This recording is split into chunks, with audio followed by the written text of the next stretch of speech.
जो मुज़फ़्फ़र हुसैन की कहानियाँ भी आपने सुनी होगी, एक सोशल मीडिया पे चल रहा था कि मुज़फ़्फ़र हुसैन जो था वो हसास दायरे का मुलाज़िम था।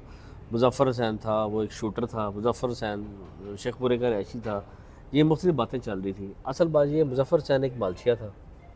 उस मालचिए को हायर किया गया बलाज के मर्डर में, क्योंकि जितने भी शूटर्स थे ना, उन्होंने, जो मेरा ज़हन है, शूटर्स को हायर करने की अगर किसी बड़े बंदे को कहते हैं तो वो, क्योंकि बलाज की कड़ियाँ साथ जुलती है, उसके वालिद जो है उसका भी एक नाम था, उसके दादे का भी एक नाम था, तो उस वजह से लोग घबराते भी थे, क्योंकि कोई छोटे मोटे लोग तो नहीं थे ये लोग। अब रही बात इसको मरवाने की, तो उसमें ये जो मुज़फ़्फ़र हुसैन था ये मालशिया था, और इसका गोगी के साथ ताल्लुक़ भी बताया जाता है।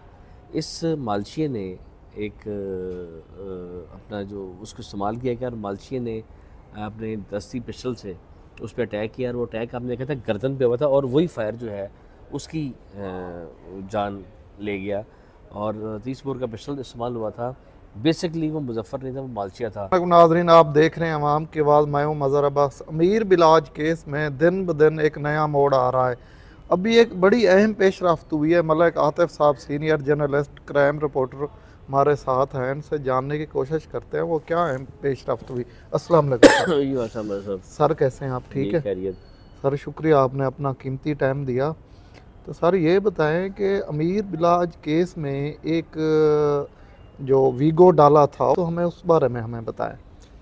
जी, उस डाले पे जो वीडियो में डाला हुआ है, उस पे उसकी बड़ी क़यास रहियाँ हुई कि उस डाले के अंदर तीफ़ी बट था, उस डाले के अंदर कोई और था, उस डाले में शूटर्स थे। सबसे पहली बात है, पुलिस ने जो उस डाले को जो ट्रेस आउट किया ना, आपने सुना होगा कि एक निजी हाउसिंग सोसाइटी के मालिक का नाम भी आ रहा था, याद होगा आपको? जी जी। ठीक है। सबसे पहले वो क्लियर कर लेते हैं कि वो जो निजी हाउसिंग सोसाइटी का मालिक था ना, उसके जो वीगो डाले की जो नंबर प्लेट है वो यूज़ की गई उस डाले पे। वो डाला उसका नहीं था, सिर्फ उसके डाले की नंबर प्लेट इस्तेमाल हुई है, पहली बात। दूसरी बात, जो ब्लैक डाला था उसमें कहा जा रहा था तीफ़ी बट मौजूद था, लेकिन वो भी बात गलत है, उसमें तीफ़ी बट मौजूद नहीं था। अब आ जाते हैं, आज एक नई जो अहम पेशरफ्त हुई है, उसमें एक वाइट रंग की जो BRV है वो ट्रेस आउट हुई है। वो किस चीज़ के लिए, किसकी मैं थी बता वो? रहा हूँ, वो जो वाइट BRV है वो रेंटेड गाड़ी है। जिस रात जब ये बलाज वाला कत्ल का मैटर हुआ, ये गाड़ी भी वहाँ से स्पीड से निकली है। इससे पहले वो डाला निकला था। पुलिस ने CCTV कैमरों की मदद से और सेफ सिटी की मदद से ये गाड़ी को भी ट्रेस आउट किया। ये गाड़ी हसनैन हैदर नामी एक बंदे ने रेंट पे ली हुई थी। ये गाड़ी आज ट्रेस हो गई है। पुलिस के पास टोटल जो मुल्ज़मान हैं वो उनकी तादाद में 10 से ज़ायद है। एक मुल्ज़म का इजाफा हुआ है, हसनैन हैदर नामी जो लड़का जिसने गाड़ी रेंट पे ली थी और आगे दी थी। फ़िलहाल उसको गिरफ़्तार कर लिया गया है। वो शूटर ने इस्तेमाल की है गाड़ी? उस गाड़ी में पुलिस का ये कहना है उस गाड़ी में वो शूटर सवार था, और वो शूटर ही उस गाड़ी में आया था। अच्छा ये बताइएगा सर, मुजफ्फर हुसैन था, वो मुजफ्फर हुसैन कौन था? अच्छा, लाहौर पुलिस के एक आला अफसरान से भी हमारी बात हुई है, तो उनका ये कहना है, बल्कि वो पुलिस क्रेडिट खुद ले रही है, कि देखें जी, पुलिस के खौफ से शूटर्स ने हामी नहीं भरी, जबकि उस मालशिए ने जो है वो हामी भर ली। भर ये ली। पुलिस का ये कहना है। अच्छा सर ये बताइएगा, ये जो तीफी भट्ट हैं और गोगी भट्ट, उनके बारे में क्या पेशरफ्त हुई हैं? देखिए जी, हमारी DIG जो ऑर्गेनाइज क्राइम, उनसे बात हुई है। उनका ये कहना है कि तमाम जो कड़ियाँ हैं ना, वो सारी कड़ियाँ जो हैं वो तीफ़ी बट की तरफ जा रही हैं। तीफ़ी बट की गिरफ़्तारी के लिए वो रेड वारंट का प्रोसेस उन्होंने स्टार्ट कर दिया हुआ है। अब यहाँ पे एक जो हम रिपोर्टर्स हैं, हमें जो एक शुबा आता है कि हम 6 कदम आगे सोचते हैं, उसमें ये है कि हमारे पास जो मिडल ईस्ट कंट्रीज़ के हम रेड वारंट्स ले लेते हैं, दुबई, ओमान वगैरह के ना हमारे पास आ सकते हैं। अगर तीफ़ी कनाडा, अमेरिका चला गया तो फिर तो उसकी गिरफ्तारी अमल में नहीं ला जा सकती, नहीं लाई जाएगी। दूसरी बात, ज़्यादातर जो हमारे गैंगस्टर्स हैं वो UK में बैठे होते हैं, वो वहाँ से बैठ के ऑपरेट करते हैं। फिर अगर बात की जाए सफारी की, तो ये 5 करोड़ की बात जो एहसन शाह करता था, ये 5 करोड़ कितने हाथ चला होगा, कैसे डील हुई होगी, अभी कबल उस वक्त कहना मुश्किल है। लाहौर पुलिस के जो आला अफसरान हैं उनसे हमारी बात हुई है।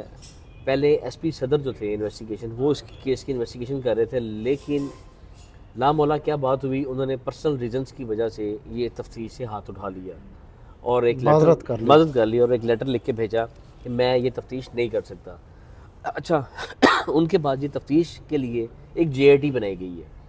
अब JIT को हेड कर रहे हैं SSP organised crime unit Aftab Fujarman वो इसको हेड कर रहे हैं। SP इन्वेस्टिगेशन माल्टोन शहजाद रफ़ीक अमान उस JIT के मेंबर हैं। DSP डिफेंस उस JIT के मेंबर हैं। DSP रेमंड जो है JIT के मेंबर हैं।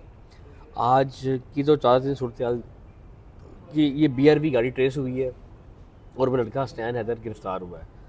अब मज़ीद इससे कड़ियाँ आगे चलेंगी कि मामला क्या हैं।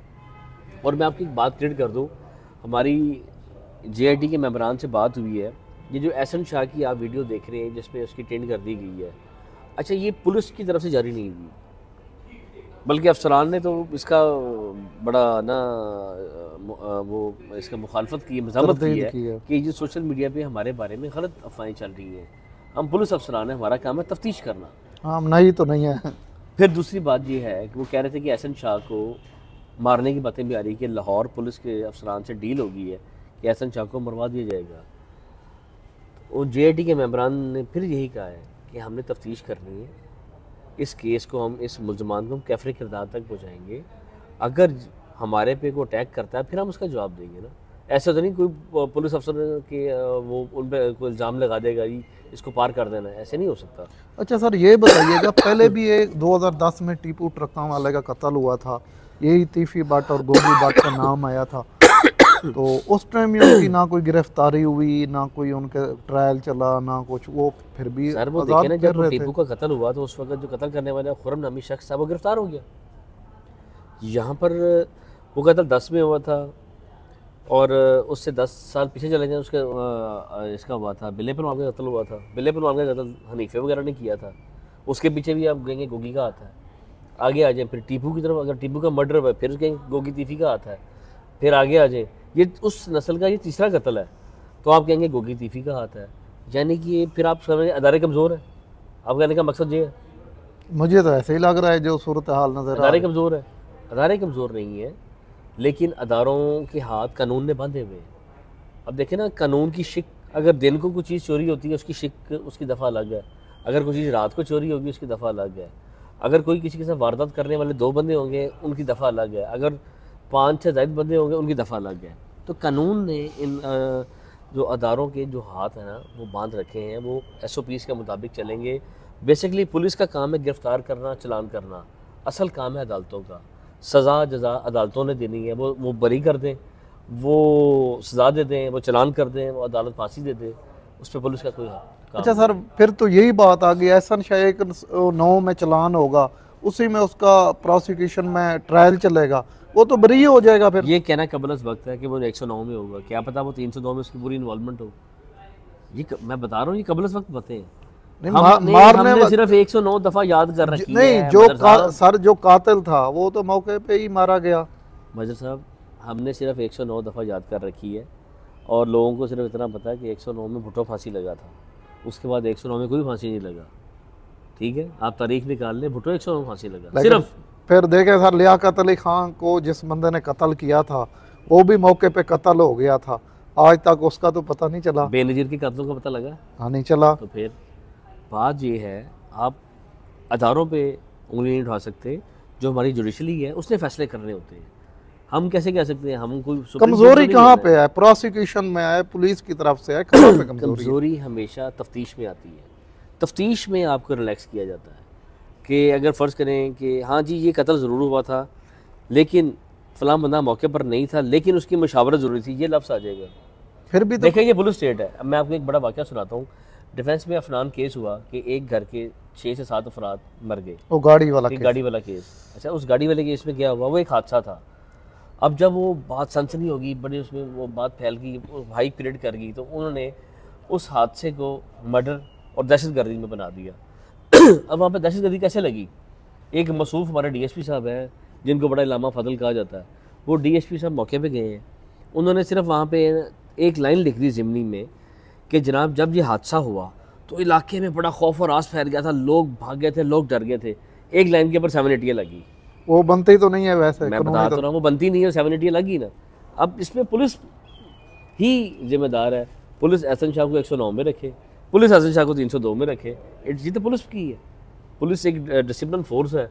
और अब मेरा ख्याल है जो अफसरान आफ्ताब फुजरमान साहब की, मैं कोई तारीफ़ नहीं कर रहा, मैं नेगेटिव आदमी हूँ, लेकिन आफ्ताब पुलरमान हाँ, काबिल अफसर एक मजा हुआ अफसर है, और उसकी दानेदारी पे मुझे भी शक नहीं है, क्योंकि मैंने एक दो ज़ाती काम भी अगर उनको कहे हैं, उन्होंने मेरिट पे किए हैं, वो काम मेरिट पे करता है और वो तफ्तीश मेरिट पे करेंगे।